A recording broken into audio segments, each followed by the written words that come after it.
안녕하세요. 금요사건 파일 디바제시카입니다. 2007년 9월에 개봉한 마이 파더라는 영화가 있습니다. 이 영화는 22년 만에 한국에 왔다 라는 나레이션과 함께 5살 때 미국으로 입양된 주인공 제임스가 아버지를 찾기 위해 한국에 오면서 그 이야기를 다루고 있습니다. 잠깐 스토리를 말씀드리자면요. 한국에 와서 보니까 제임스의 친부 황남철은 사형수로 복역 중이었습니다. 극적으로 상봉한 두 사람이 점차 서로를 알아가고 부자간의 정을 쌓아가죠. 그러다 후반부에는 이제 미국으로 돌아가야 하는 제임스와 언제 사형이 집행될지 모르는 그 아버지 사이에 안타까운 모습을 자아내는데요. 다른 영화에 비해 상당히 흥미로운 인물 설정이라고 생각이 되죠. 그런데 사실 이 영화는 놀랍게도 실화에 기반을 두고 있습니다. 에런 베이츠, 한국 이름 성진철인데 그가 제임스의 실제 모델이에요. 1979년 5살에 미국으로 입양이 됐고 양부모 품에서 잘 자랐습니다. 하지만 마음 한켠에는 한국인으로서의 뿌리를 찾고 싶다는 열망이 있었죠. 결국 23살이 되던 1996년 에런은 육군에 입대를 했고 주한미군에 자원을 하게 돼요. 한국으로 파견을 드디어 오게 됐죠. 그리고 나서 부모의 행방을 찾으려고 백방으로 수소문합니다. 그러다 마침내 2000년에 이 에런의 사연이 KBS 제작진의 관심을 끌게 돼요. 바로 스페셜 다큐로까지 다뤄졌죠. 방송이 나가고 나서 한 남성이 연락을 해옵니다. 자기가 친부라는 주장이에요. 그의 이름은 성낙주. 놀랍게도 당시 광주교도소에서 복역 중인 수감자였습니다. 기본적으로 에런과 성이 같아요. 또 어린 시절 에런의 사진까지 가지고 있는 게 확인됩니다. 그러면서 그가 아버지라고 밝혀지죠. 얼마 후에 에런은 그와 22년 만에 광주 교도소에서 재회했습니다. 애타게 찾던 그 아버지를 드디어 만난 거예요. 너무 행복했지만 기쁨도 잠시입니다. 충격적인 사실이 있었는데 당시 성낙주는 2건의 살인을 저지른 연쇄살인범이었습니다. 그리고 당시 사형을 코앞에 두고 있었어요. 집행일이 아직 정해지진 않았지만 언제 갑자기 죽어도 이상한 게 아닐 만큼 선순위 사형수였죠. 성낙주는 아들과 만나서 네가 미국으로 돌아가더라도 내 걱정은 하지 말라라고 다독입니다. 에런은 사실상 철창에 막혀서 손 한 번 잡을 수 없는 상황이었지만 이런 모든 것에 너무 힘들어했어요. 자, 여러분, 지금까지 이야기를 듣고 어떤 생각이 드시나요? 겨우 아버지 찾았는데 또 생이별 하는 게 너무 안타까워요. 하지만 지금부터 이야기를 듣고 나면 생각이 좀 달라지실 수 있습니다. 오늘의 진짜 주인공 사형수 성낙수의 이야기를 풀어보려 합니다. 1951년 충북 제천에서 태어난 그는 어린 나이에 결혼을 해요. 자녀 3명을 두게 되죠. 하지만 돌연 1976년 25살의 나이였는데 가족을 냅두고 불교에 귀의합니다. 갑자기 스님이 된 거예요. 근데 또 이 승려 생활이 오래가진 못했죠. 약 8년 뒤에 불미스러운 일에 연루가 되는데요. 절에 오는 그 불자들에게 돈을 요구한 사실이 적발된 겁니다. 자격 박탈당하면서 절에서 쫓겨났고 이후 그는 마땅한 직업 없이 그냥 떠돌아다니게 돼요. 그러다 1993년 성낙주는 승려 시절에 배운 사주풀이를 활용해서 서울 강북구 미아동에서 철학관을 열게 됩니다. 스님들이 이런 걸 다 가르쳐 주시나 싶긴 한데 어쨌든 그 철학관이 좀 잘 되는가 싶었죠. 그렇게 점차 입소문을 타던 중이었는데 어느 날 48살 전옥수 씨가 손님으로 찾아왔습니다. 그녀는 남편과 사별을 했고 13살 딸 이향정 양을 홀로 키우고 있었어요. 찾아와서는 내가 사춘기 딸이 있는데 너무 힘든 게 많다 라면서 고민을 털어놓거든요. 그걸 성낙주가 아주 다정하고 또 자세하게 상담을 해줍니다. 그렇게 어느덧 두 사람은 급격히 가까워졌어요. 근데 사실 실제로는요, 이게 성낙주의 의도적인 접근에 가까워요. 왜냐하면 그는 다른 검은 마음을 품고 있었기 때문입니다. 전옥수 씨는 상당한 재력을 가진 여성이었어요. 사별하고 나서 서울 성북구 월곡동에서 황금장이라는 여관을 운영하고 있었어요. 근데 그때 그 1993년 당시에 4억 원이 넘는 현금을 가지고 있을 정도로 재력이 빵빵했죠. 성낙주의 눈에 그게 들어온 겁니다. 그는 특히나 혼자 된 전 씨의 외로움을 파고듭니다. 그러면서 딸에 대한 상담 외에도 이것저것 챙겨요. 예를 들어서 허리 아파. 이리 와봐. 내가 침이랑 뜸 좀 놔줄게. 아프면 내 맘도 아프지. 이런 식의 멘트 있잖아요. 그렇게 1년간 공을 들였고 결국 두 사람은 연인 관계가 되는데요. 성낙주는 바로 철학관 정리하고 전옥수 씨의 집으로 들어가 동거 생활을 시작합니다. 처음에 그는 성실하게 그 황금장 여관 일을 돕는 듯 했어요. 하지만 점차 본색이 드러나죠.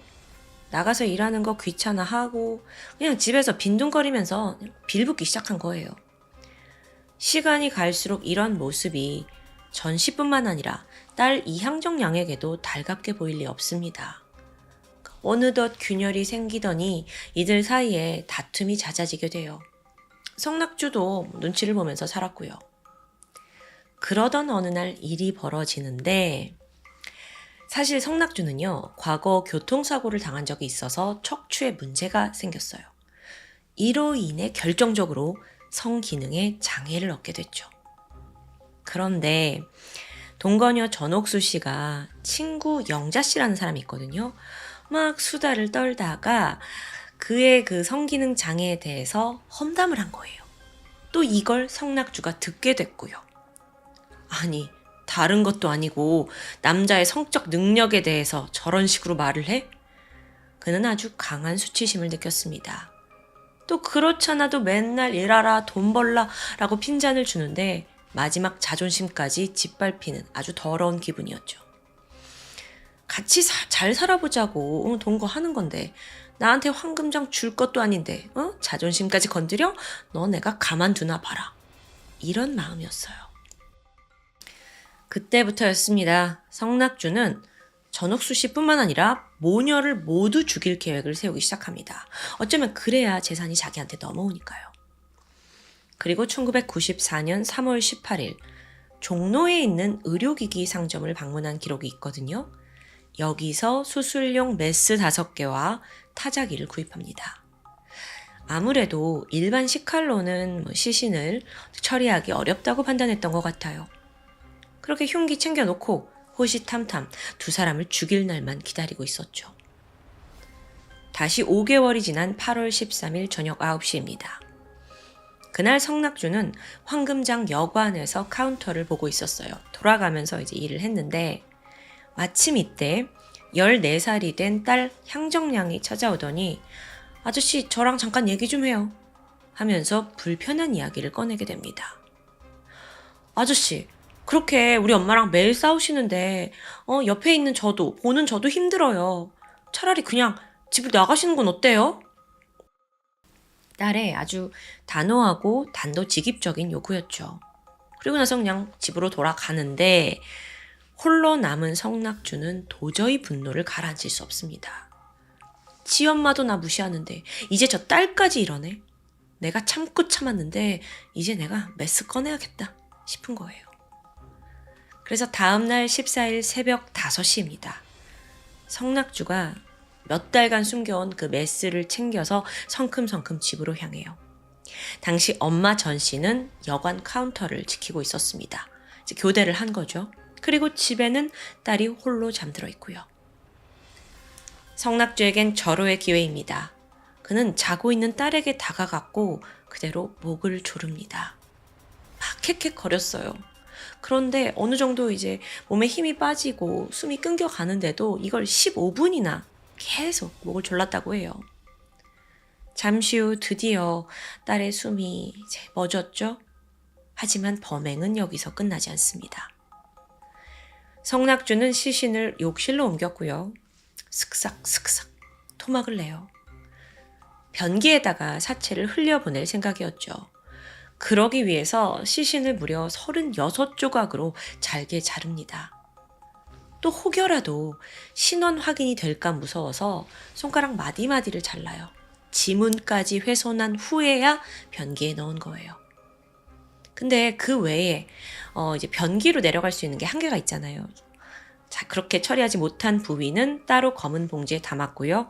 2개의 라면 박스에 각각 넣어둡니다. 시신을 그렇게 처리했지만 고개를 딱 들어서 보니까 욕실은 엉망이죠. 피가 튀어 있고요. 이후 그는 엄청난 양의 물을 써서 아주 피 한 방울 남지 않게 깨끗이 욕실을 치워내요. 그때 물탱크가 거의 바닥을 보였을 정도라고 해요. 다 이렇게 끝나고 정신을 차려보니까 오후 1시입니다. 그러니까 새벽부터 시작했는데 무려 9시간에 걸친 작업이었죠. 이후에 성낙주는 이복 동생 성씨에게 전화를 걸어요. 그러면서 태연이 말을 했죠. 형인데 형이 고사를 지냈거든? 이거 돼지머리가 하나 남아있는데 어떻게 처리해야 될지 모르겠네. 야, 너 이거 좀 가져가서 좀 어떻게 해결 좀 해줄래? 아무것도 모르는 이복 동생은 형의 부탁을 받고 그 안에 뭐가 있는지 자기는 몰라요. 라면 박스에 담겨있는 시신을 가져가고 그리고 남양주 북한강 휴게소 인근 야산에 안매장합니다. 이제 마지막 작업이 남아있어요. 성낙주는 딸이 가출한 것처럼 꾸미기 위해 타자기를 쓰기 시작합니다. 그리고 메모를 남겨요. 엄마, 나 사랑하는 남자가 생겨서 그 남자를 따라가기로 했어요. 아저씨는 참 좋은 분이에요. 엄마도 나를 잊고 아저씨 옆에서 행복하게 사세요. 성낙주가 만족스러워하면서 탁 종이를 이제 꺼냈죠. 자, 그럼 여관 일을 마치고 집에 돌아온 엄마 전씨가 이걸 보고 믿었을까요? 절대 아니죠. 14살 딸이에요. 누가 뭐 남자 따라서 이런 식으로 가출을 합니까? 정황도 없었고 자필도 아닌 타자기로 쓴 메모를 쉽사리 믿을 부모가 아니었습니다. 더욱이 평소 성낙주와 사이가 좋지 않았던 딸이었는데 엄마, 아저씨는 좋은 분이에요? 이 멘트 자체도 이상해요. 결국 여기서 전 씨는 딸의 신변에 문제가 생겼음을 직감해요. 가출 신고 접수하고 딸을 찾아 나섰죠. 근데 안타깝게도 이때 성낙주를 의심하진 않았습니다. 아니 설마 같이 살던 그 남자가 아무리 그래도 살인을 저질렀을 거라곤 상상도 못한 거예요. 그저 오히려 그녀가 원한 건 성낙주가 함께 딸을 좀 찾아보려는 시도라도 해주길 바랬습니다. 근데 성낙주는 안 그런 거죠. 거기에 실망과 분노를 느꼈는데요. 그렇게 딸이 살해되고 일주일이 지났습니다. 엄마는 아직도 지금 무슨 상황인지 파악을 못하고 있고요. 8월 21일 새벽 3시쯤이었어요. 또다시 전 씨와 성낙주 사이에 말다툼이 벌어졌죠. 이때 전 씨는 너는 내 딸이 걱정되지도 않냐. 어떻게 그렇게 무심할 수가 있냐. 막 다그칩니다. 그러자 성낙주는 야, 남자에 미쳐서 집 나간 애를 나보고 어떻게 찾으라는 거냐. 윽박 질러요.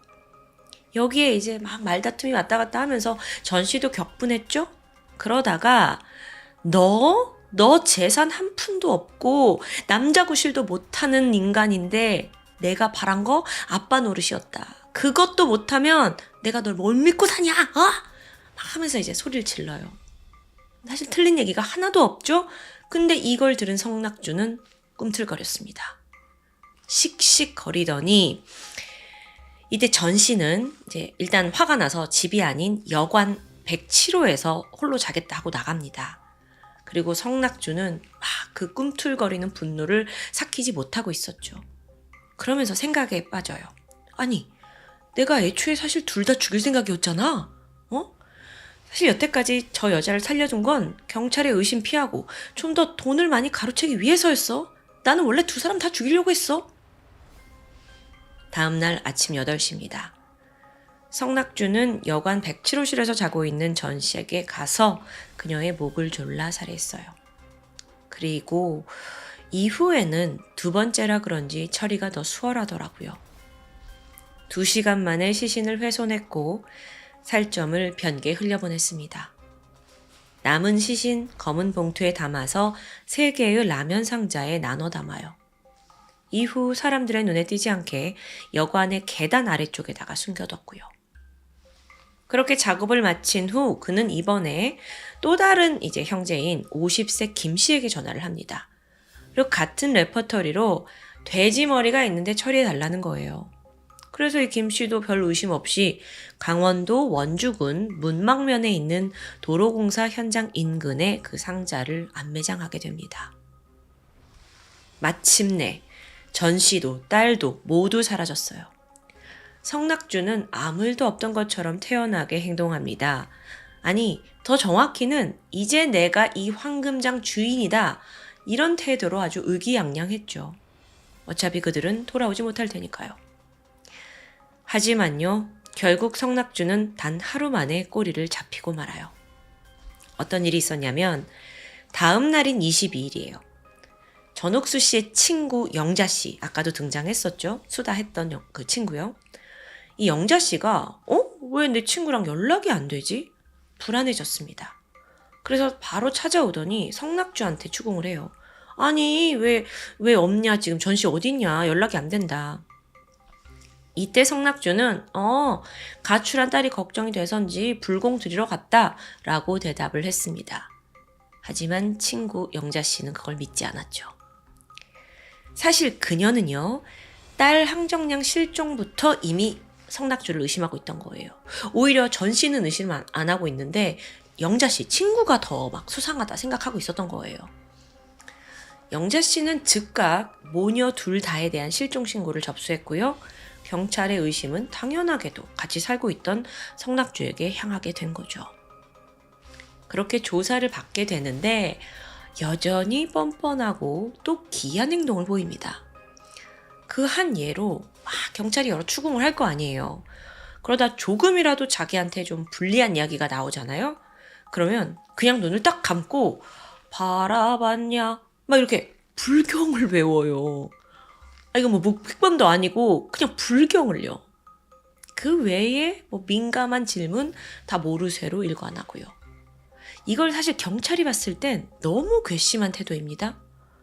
게다가 정황으로 봤을 때 전 씨가 돈이 좀 많으니까 그녀의 재산을 노린 범행인 게 뻔한데 현재로선 결정적인 증거가 없었죠. 그렇게 수사가 난항을 겪으려던 그때 경찰의 눈에 한 가지 특이점이 들어왔습니다. 그건 바로 딸이 가출할 때 남겼다는 그 타자 메모예요. 그 메모 속에 한 글자, 여의 비읍 받침, 이 글자였습니다.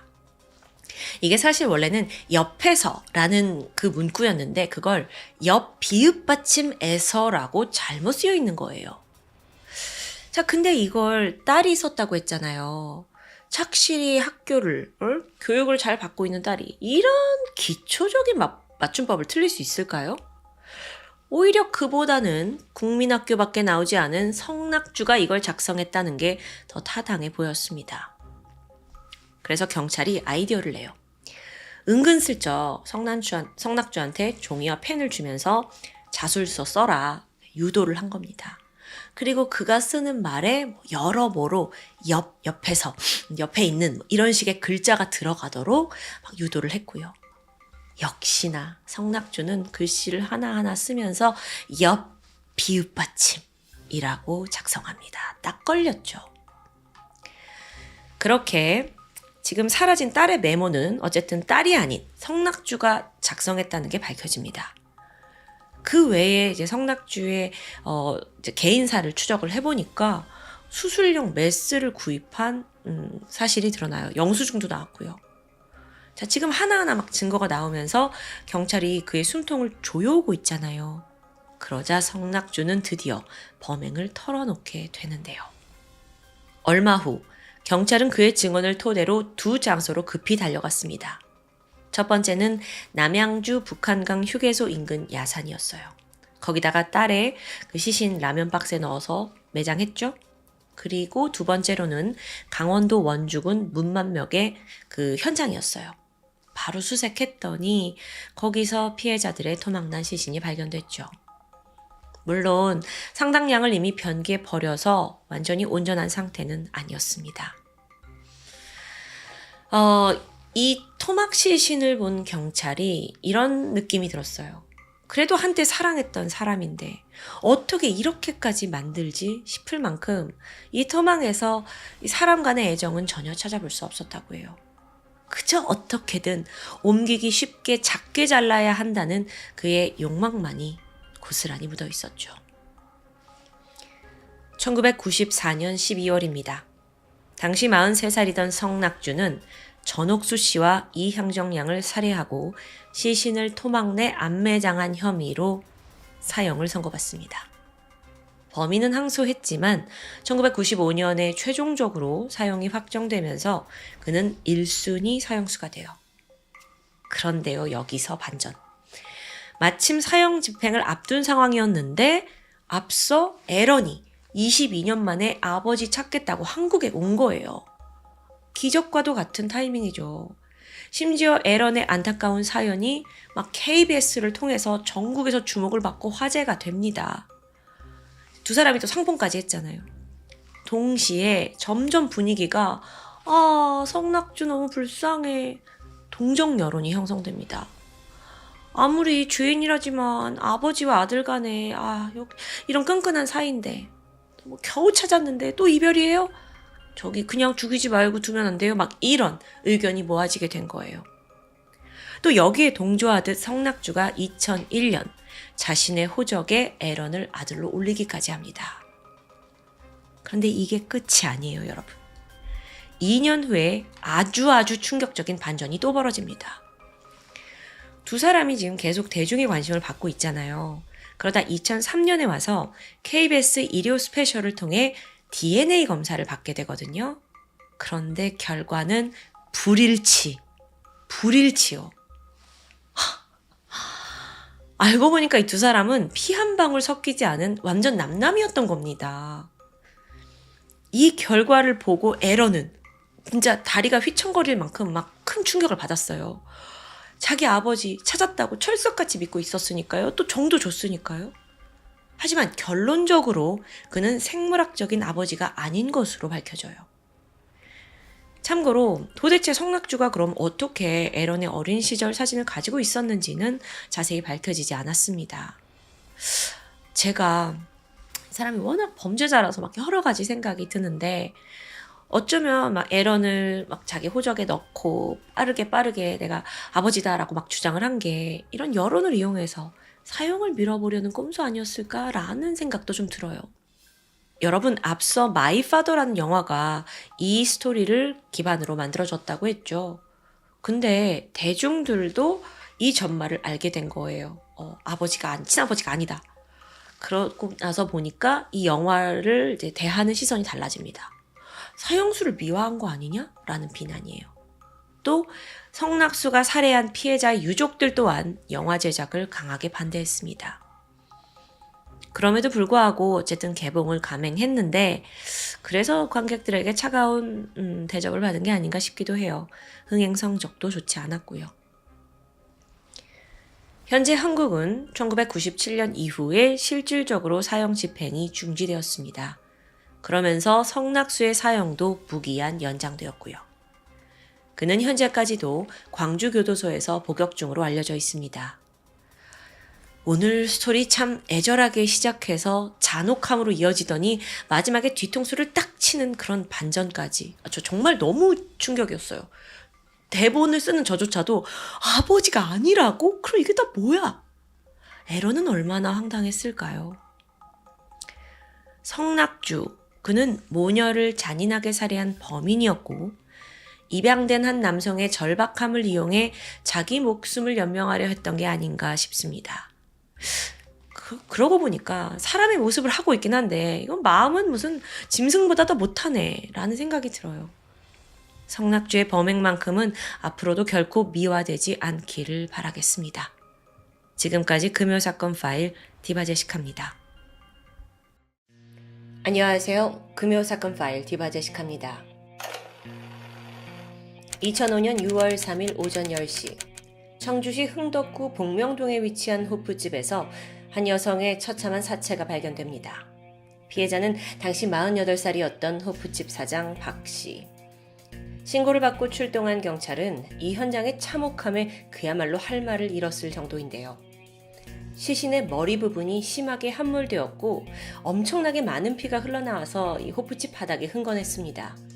상처로 보아하니 뭔가 둔탁한 물건에 연속적으로 찍힌 걸로 추정되었어요. 그 살해 도구는 현장에서 나왔죠. 바로 가스버너입니다.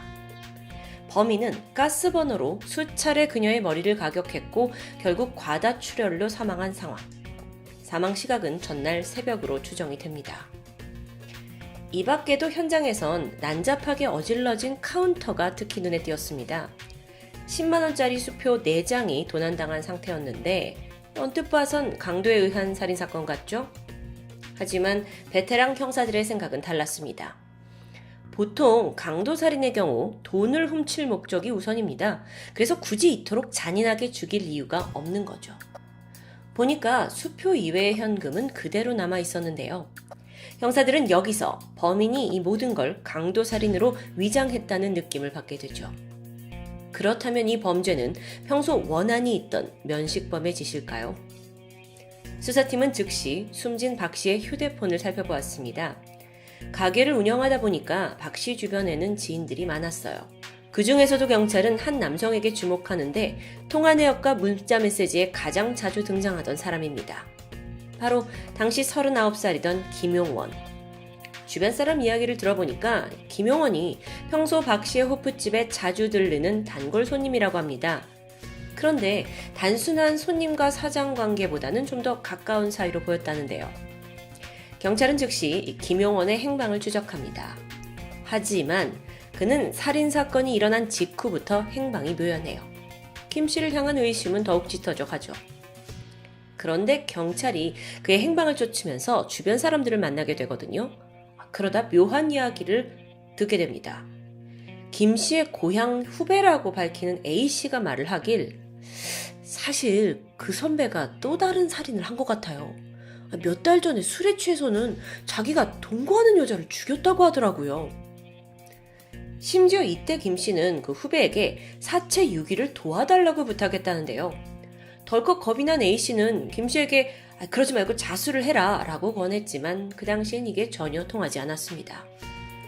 그러면서 김용원이 하는 말이 얌마 내가 이게 처음인 줄 알아? 10년 전에도 다 겪었어. 사실 김용원은 평소에 술만 마셨다 하면 종종 내가 과거에 살인을 했다 라고 고백을 해왔다는데요. 다들 허풍이라고만 여겼죠. 근데 만약 이게 사실이라면 김용원은 연쇄살인마입니다.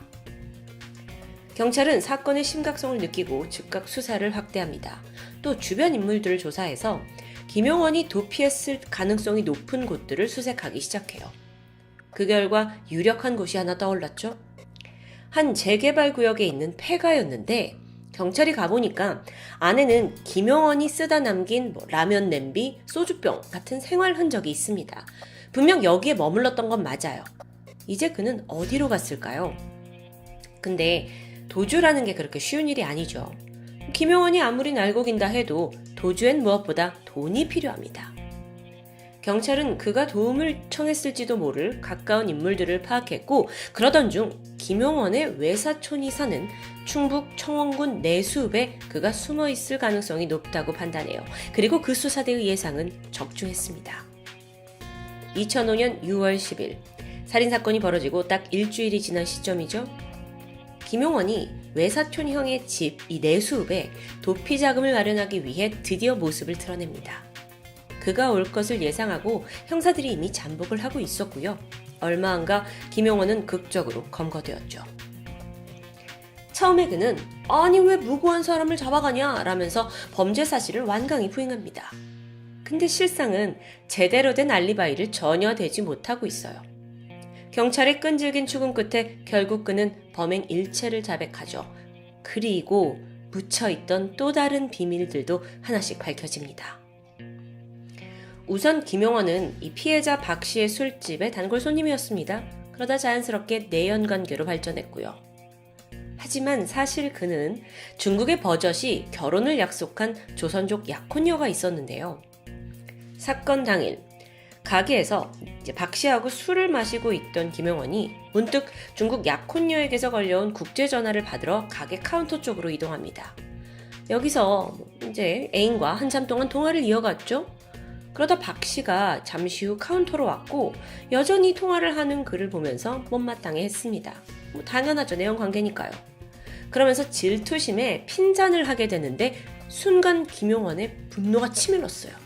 근데 전화를 황급히 끊고 곧장 주방으로 가서 가스버너를 들고 오더니 그걸로 박 씨의 머리를 수차례 내리치고는 그렇게 살해한 거죠.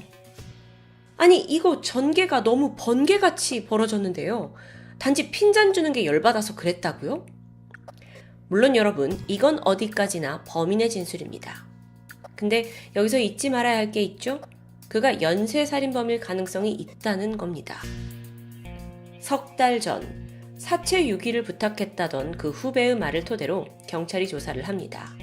그랬더니 지난 3월 김용원이 함께 살던 동거녀 43살의 여성 성씨도 살해한 게 밝혀집니다. 당시 김용원은 청주시 사창동에 있는 자신의 원룸에서 그 성씨와 동거 중이었어요.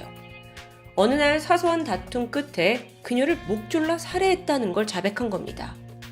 그래서 아니 살인의 동기가 뭐였냐 라고 물어보니까 성씨가 자신을 무시했고 뺨을 때리는 바람에 죽였다라는 너무도 좀 황당하고 어이없는 동기였죠. 이후에 그는 후배에게 전화를 해서 사체 유기를 제안했던 거예요. 그러면서 이제 A씨가 거절을 하니까 이걸 철저히 비밀로 해달라고 했고 이후 무려 사흘간이나 시신을 그대로 원룸에 방치합니다. 시간이 지나 사흘 후 그는 자신의 화물차를 몰고 청원군 내수읍 뒷산에다가 이 사체를 유기했습니다. 자, 그런데 여러분 경찰 조사에서 이 김씨가 더욱더 기괴한 말을 이어갑니다. 내가 그녀를 죽이고 나서 성씨에 대한 미안한 마음에 시신을 끌어안고 잤다. 또 안매장을 한 후에도 비가 오는 날이면 그 장소에 가서 눈물을 흘렸다. 이런 헛소리를 짓거리는 겁니다.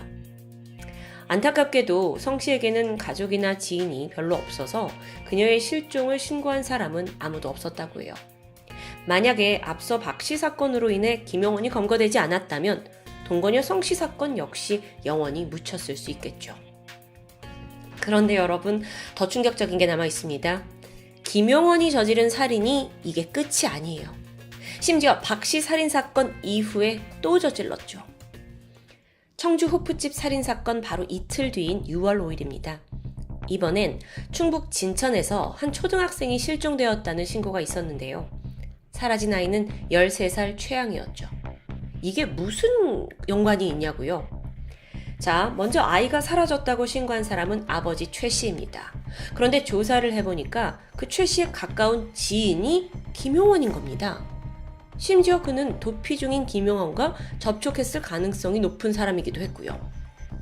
설마 하면서 경찰이 수사를 확대했고 결국 검거가 된 후에 김용원이 그 최 씨의 딸 최양 역시 내가 살해했다라는 걸 시인합니다. 아니 도주 중에 또 살해를 한 거예요. 박 씨를 살해한 후에 도망칠 장소를 물색했죠. 그러다가 평소 가깝게 지내던 그 고향 후배 최 씨 집에 방문합니다. 그때가 6월 5일 저녁 6시 반쯤이었는데 이 김용원과 최 씨가 얼큰하게 술자리에서 취하게 되죠. 그러다가 이 아버지 최 씨가 잠시 자리를 비우겠다 하면서 나간 사이 그의 딸 최양에게 돌연 아저씨가 드라이브 시켜줄까? 이러면서 아이를 자신의 차로 데려간 겁니다. 그리고 여기서 여자아이의 몸에 손을 댄 거죠. 당연히 최양은 거세게 반발했습니다. 그런데 이때 김용원은 이미 살해를 저질렀고 신경이 매우 예민해진 상태예요. 그 아이가 아저씨 이러시면 저 아빠한테 모든 걸 말할 거예요 라고 이제 말을 하니까 그 자리에서 아무런 망설임 없이 최양을 목졸라 살해했던 거죠. 그 길로 최양의 사체를 싣고 진천군에 위치한 어느 교회 근처 야산으로 달려갑니다. 거기에 유기했어요. 그런데 살해 이후의 행적이 더 기가 막힙니다.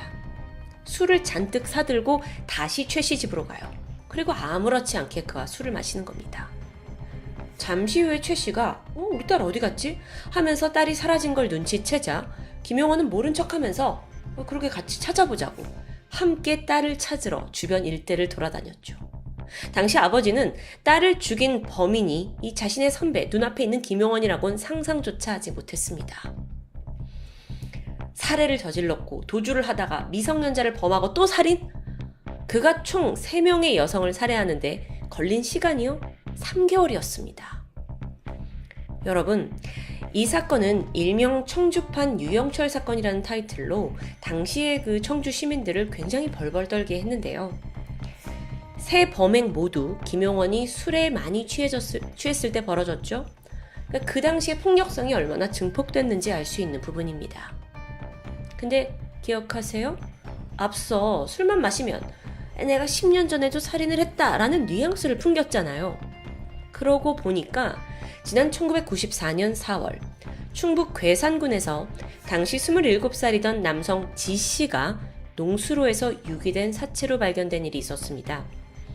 당시 수사를 담당했던 경찰은 주변인의 제보를 통해서 지씨가 실종되기 직전 한 당구장에서 누군가 말다툼을 했다는 걸 포착해요. 그 상대가 바로 김용원이었죠. 김용원은 나보다 어린 지씨가 반말을 찍찍한다라는 거에 격분했었다고 하는데요. 그리고 당시에도 김용원은 이 지씨 살인사건의 용의자 중 한 명으로 특정됐었고요. 근데 그는 꽤 교활했습니다. 점점 수사망이 자신을 향해서 좁혀오니까 일부러 특수 강간 사건을 저질러요. 그리고 교도소에 수감돼 버리는 거예요. 그러니까 김용원이 교도소에 들어가니까 경찰은 자연스럽게 그를 용의선상에서 배제할 수밖에 없었고요. 사건은 미제로 남아버렸습니다. 다시 현재로 돌아와서 김용원은 이 지씨 살인사건에 대해서는 끝까지 강력히 부인했어요. 사실상 이미 10년 이상 지난 상태라서 기소할 만한 증거도 없었고요. 하지만 주변인들 그리고 당시의 수사관들 그들이 가지고 있는 어떤 본능적인 촉은 모두 김용원이 범행을 저질렀을 거라고 확신하던 상황입니다. 연쇄살인마 김용원, 그는 1996년생인데 충북의 한 농가에서 이남 이녀 중 막내로 태어났다고 해요. 아버지는 알코올 중독, 위로 있는 형도 폭력 성향이 강했고요. 그 또한 어릴 적부터 문제가 많았습니다. 18살 때 강간치상 그리고 특수절도죄로 첫 번째 감옥에 수감이 되는데 이후로도 계속 들락날락했죠. 그렇게 보낸 시간이 무려 13년입니다. 그러다 돌연 2005년 중국으로 건너가요. 그리고 거기서 비아그라와 장내삼을 밀수하는 일을 하기 시작했거든요. 그때 알게 된 조선족 여성과 약혼을 하게 된 거고 얼마 후에 두 사람이 한국으로 건너와서 정식으로 결혼을 할 예정이었다고 합니다. 아니 근데 좀 이해가 되지 않는 게 김용원의 이중 생활이에요. 약혼녀가 중국에 있죠? 그러면서 다른 여성과 동거를 한 성씨 기억하시죠? 그 성씨를 죽이고 또 바로 그 호프집 사장이었던 박씨와 사귀고 또 죽이고. 그런데 김용원을 검거했던 형사님이 어쩌면 아직 밝혀지지 않은 추가적인 피해자가 있을지도 모른다고 우려합니다. 충분히 가능성이 있는 이야기예요. 하지만 결국 재판 끝에 지씨 살인사건을 제외한 이 총 3건의 살인 혐의만 인정되었죠. 근데 여기서 김용원은 우발적인 주치살인을 주장합니다. 말도 안 되죠. 그러기엔 3번 모두 너무 잔혹했고 또 상습적인 살인입니다. 2006년 3월 대법원은 그에게 최종 사형을 선고했습니다. 여기서 좀 흥미로운 일화가 있는데 당시 김용원에게 사형을 판결했던 그 4명의 대법관 중 한 명이 바로 국내 최초 여성 대법관 김영란 씨입니다. 우리에겐 김영란법으로 유명하죠. 사실 그녀는 대법관 후보 시절에 사형제를 폐지해야 한다고 적극 주장하던 인물입니다. 그런데도 임명된 이후 처음 맡은 강력 사건의 피해자에게 사형을 선고했다는 점이 인상적이에요. 그러니까 김용원의 죄질이 얼마나 악랄했는지 드러나는 부분이죠. 김용원은 재판에서 이렇게 진술했습니다. 첫 번째 살인에 성공하고 나니 그 다음부턴 너무나 쉬웠다. 폭주했던 살인 본능은 마침내 법정 최고형으로 막을 내렸습니다. 이미 어렸을 적부터 감옥을 수십 번 들락날락하던 김용원, 거의 인생의 절반을 거기서 살았다고 볼 수 있죠. 그리고 이젠 남은 생, 아니 죽음 그 직전까지 교도소에 갇혀있을 인생이 되었습니다. 그에겐 동정 또한 사치 아닐까요? 부디 자신의 죄에 걸맞게 하루하루 무거운 속죄의 삶을 살길 바라봅니다. 금요사건 파일 디바제시카였습니다.